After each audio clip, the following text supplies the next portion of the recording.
Comment résumer 2h30 de conférence en 5 minutes d'émission? C'est le défi du jour. La Google I.O. 2014 a hier soir mis le focus sur les nouveautés Android, on en parle ce matin. Bonjour à tous, nous sommes le jeudi 26 juin 2014 et c'est le Fresh News du jour, spécial Google I.O. et c'est promis, on ne parle pas de foot. This is funky fresh. This is funky fresh. Pick up on a mustard pack and grab your double cheese and fries. Plus d'1 milliard d'utilisateurs actifs qui produisent chaque jour 93 millions de selfies. Drôle de statistiques, mais qui a fait sourire l'auditoire acquis à la cause de Sundar Pichai, le boss de Android chez Google. Alors après cette entrée en matière, hier soir, Sundar Pichai a évoqué Android One, un programme qui va permettre aux constructeurs de produire des smartphones et des tablettes low cost, mais très bien équipés. On peut y voir ici une réponse à Firefox OS, Ubuntu OS ou encore Nokia X ou même Nokia HA. Sundar Pichai a évoqué la prochaine évolution de Android pour smartphones, tablettes, mais aussi d'autres nouveaux supports comme les objets connectés, la voiture ou la télévision.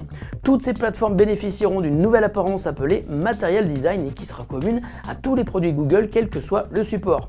S'inspirant des principes des feuilles de papier, Material Design reprend aussi le concept inauguré dans les cartes Google Now et constituera donc le principe de base de l'interface de la prochaine version d'Android. Material Design veut ainsi unifier l'apparence de toutes les plateformes et les applications et cela devrait permettre aux développeurs de concevoir des applis qui s'adapteront beaucoup plus facilement à tous les écrans. La première mise en pratique concrète s'appelle Android L, c'est le nom de code de la prochaine version de Android. Une démo a été faite sur scène, l'OS rappelle beaucoup iOS 7 et iOS 8 avec un focus sur le flat design mais aussi sur des nouvelles fonctionnalités, une amélioration des notifications qui sont désormais interactives comme sur iOS 8, la gestion de la batterie et un nouveau moteur de rendu pour Chrome Mobile qui nous est promis comme beaucoup plus rapide. La sortie de Android L, qui devrait sans doute s'appeler Android 5 mais ce n'est pas sûr, est prévue pour cet automne. L'un des points forts de la soirée d'hier a concerné la plateforme Android Wear, déjà présentée en mars dernier.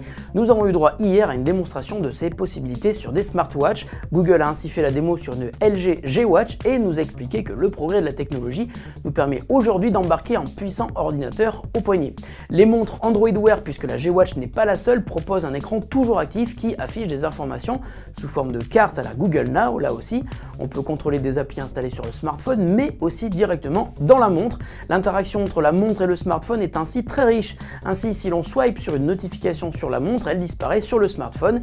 Le kit de développement de Android Wear permettra aux développeurs de concevoir des applis qui utilisent les capacités des montres, comme le GPS intégré, le détecteur cardiaque pour les modèles compatibles, et même la possibilité de commander et de payer une pizza directement depuis sa montre, ce qui est quand même un minimum. C'est beau le progrès.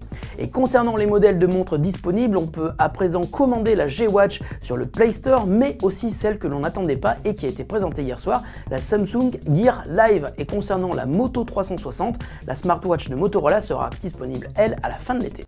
Sans surprise, Google a aussi présenté Android Auto, un nouveau standard qui va permettre à tous les constructeurs, dès la sortie de Android L à la fin de l'année, de proposer la puissance de Google dans les voitures. Ceci inclut la recherche, la navigation, la gestion des contenus musicaux, de contacts, des emails et en fait tout ce qui peut être contrôlé à la voix grâce à la reconnaissance vocale de Google Now. On laisse la voiture au garage et on passe au salon, et là c'est une autre paire de manches pour Google puisque les tentatives précédentes pour faire tourner les Smart TV avec les techno Google n'ont jamais vraiment réussi, avec un standard Google TV qui s'est maintes fois repoussé mais qui est toujours retombé à plat.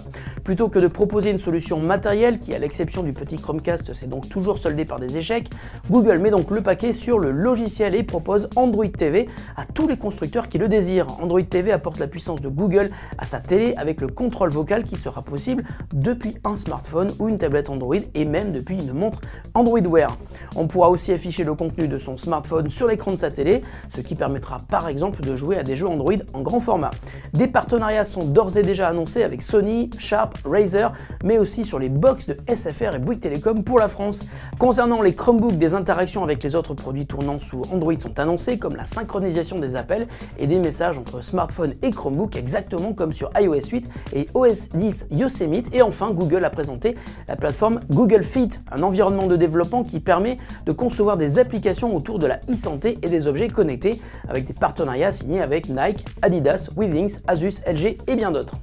La question du jour nous vient de Lancivel qui nous demande si nous avons des nouvelles du bracelet connecté de Razer, le Naboo. Salut Lancivel et ravi de t'avoir vu à Mulhouse la semaine dernière. Le Naboo est annoncé à 99 $, mais sa sortie n'est pas prévue avant la fin de l'année. Comme tu n'es pas encore totalement fixé sur le bracelet connecté que tu veux t'offrir et que tu hésites aussi avec une montre connectée, tu devrais être attentif à tout ce qui est déjà dispo ou nous arrive dans les semaines qui viennent.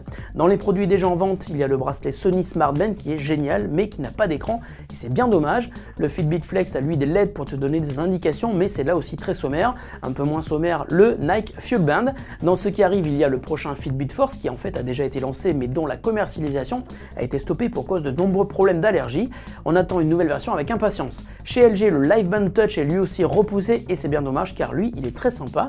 Du côté des montres, la Pebble Watch est désormais un classique, mais les nouveautés Android Wear semblent très intéressantes. On va tester la G-Watch dans quelques jours, peut-être que ce sera ta nouvelle montre, qui sait.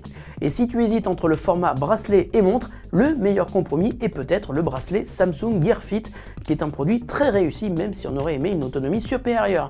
Il a la forme et le poids ultra léger d'un bracelet et fait la même chose qu'une montre connectée, alors pourquoi ne pas craquer pour lui? Fresh News, c'est fini pour aujourd'hui, on se retrouve demain avec sans doute une émission un petit peu plus courte, ou pas, ça on ne peut jamais le savoir à l'avance. Salut à tous et bonne journée, je vais dormir maintenant.